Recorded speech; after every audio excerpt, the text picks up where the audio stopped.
Hey, calm down. Calm down before you dislike the video, which doesn't really matter anymore now because YouTube removed public dislikes. Before you go in the comments and rant and rave and condemn me for making this video. We're doing it because of The Athletic, baby. Oh, yes, there's always a caveat. LEGO is able to make videos about outlandish topics because there was an article talking about it. That's always his excuse, and yeah, I'm gonna rely on that safety blanket right there. Today we're going over to the 2023, NHL Entry Draft, and going over Corey Pronman of The Athletic and his most recent list published on The Athletic. Now, this is not necessarily a draft ranking.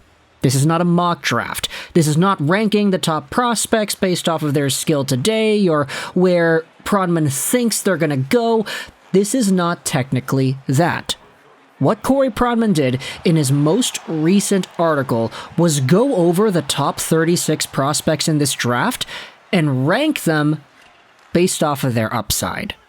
This is a different assessment than what you're used to seeing out of The Athletic. It's not a mock draft, it's not a prospect rankings, it's not that, it's potential-based. Assessed purely by the prospect's ceiling and where they could go if everything goes right in their development.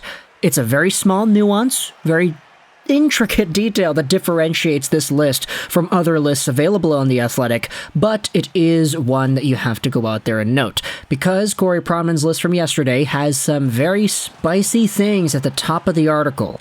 And it was screenshotted, posted onto Twitter, and a lot of people overreacted to it because that's what people on Twitter do. Link is going to be in the description if you want to go ahead and read which 2023 NHL draft prospects have the most upside. Corey Pronman ranks the top 36 from yesterday. Of course, you need The Athletic to read it because it is behind the paywall, but the first overall name that Pronman has on this list was screenshotted and posted onto Twitter by World Hockey Report. Corey Pronman has ranked Matvei Michkov ahead of Connor Bedard in terms of upside. You can hear the smile on my face because this is a crazy idea, and we're going to be talking about it because the screenshot from this tweet has the little excerpt that Pronman writes about Michkov. Alright, I know I have to explain this one as you all sharpen your pitchforks, Corey Pronman writes. Michkov may be the best draft-eligible prospect I have ever seen from inside the offensive blue line, or at least he's in the mix for being the best draft-eligible prospect he's ever seen. Michkov's skill plus offensive sense combination is incredible, Pronman writes. Michkov sees the game at a different level and is a scoring chance machine once he gets the puck inside the opponent's zone. The lack of speed and size are notable hindrances in his pro projection. Both are worse than Connor Bedard's, and he does not have Bedard's motor. But Matvei Michkov, in the eyes of Corey Pronman, is a unique player and has the potential to put up massive amounts of offense as a pro if he hits, which isn't a sure thing. There's an assessment on Connor Bedard, who is ranked number 2, and we all know that Connor Bedard is likely going to be great. The thing is, with Matvei Michkov, we don't know if he's going to be great, although I will say the potential is indeed very, very high.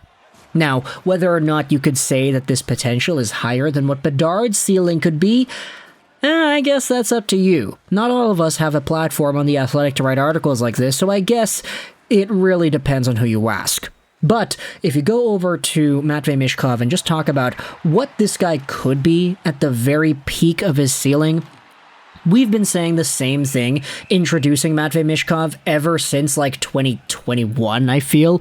But this is the guy that the Olympics themselves, the Olympic Games, yeah, that every 4 years thing, that organization, the Olympics themselves said that Matvei Michkov was the best Russian young scorer since Alex Ovechkin. And I don't know about you, but I think that Alex Ovechkin's a pretty good name to be compared to, especially when you acknowledge the caliber of other Russian players that have come into the NHL post-Ovechkin and pre-Michkov.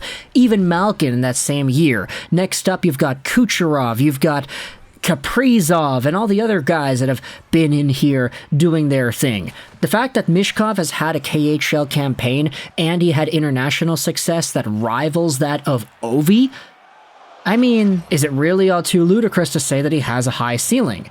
Let's go over onto Big Head Hockey, because what they did was they tweeted out a bunch of interesting numbers regarding Michkov and Ovechkin. Take a look at this. Michkov's draft season in the KHL saw him score 20 points in 27 games played. At the same age, Ovechkin had 3 more points in 26 more games. So, if you just take a look at it mano-a-mano, numbers to numbers, Alex Ovechkin had 23 points in, 53 games played. Michkov had 20 points in 27 games. So already you could see why a lot of Russian fans are saying this guy's the best player they've had since Ovi. Now, I'm not going to go out there and say that this means that Michkov should be taken first overall over Bedard. And Prodman most likely isn't saying the same thing either. He's just saying that in his opinion, when it comes to the ceiling, what Michkov could be at his very peak, which, if we're using the Ovechkin comparable, could be a 60-goal guy year in, year out.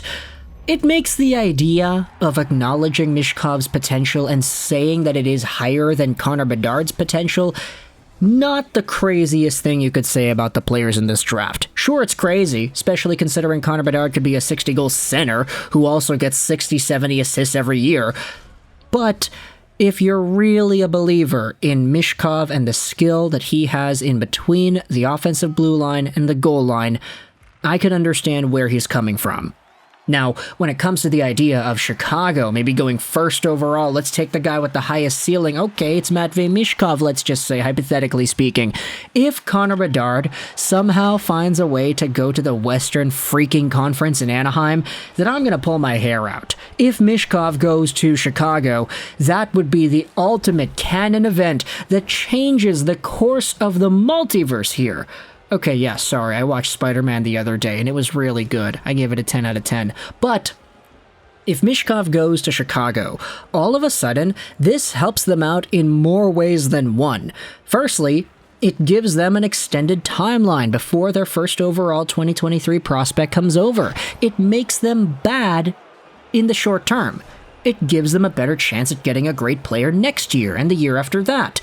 If Matvei Michkov gets drafted by Chicago, he's not coming over right away. That's the entire purpose of the contract he has gotten.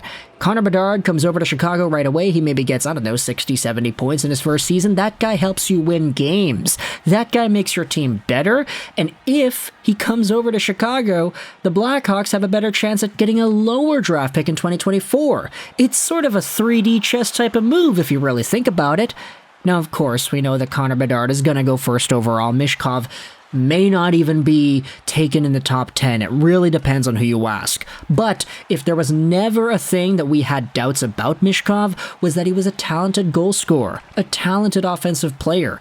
The problems with his skating and the problems with his off-puck play, these things, they're always going to be there for certain prospects. But when it comes to ceiling, we have one writer in The Athletic, at least, that is bold enough to go out there and say that his ceiling is higher than Connor Bedard's ceiling. So you can let me know your thoughts in the comment section below about Matvei Michkov being ranked above Bedard in terms of ceiling. What are your opinions about the idea of the Blackhawks maybe taking him first overall? Not because they're going to, but just because I'm pulling stuff out of thin air and trying to make content here on YouTube. But either way, conversation in the comment section below. I hope you enjoyed this video. And bye.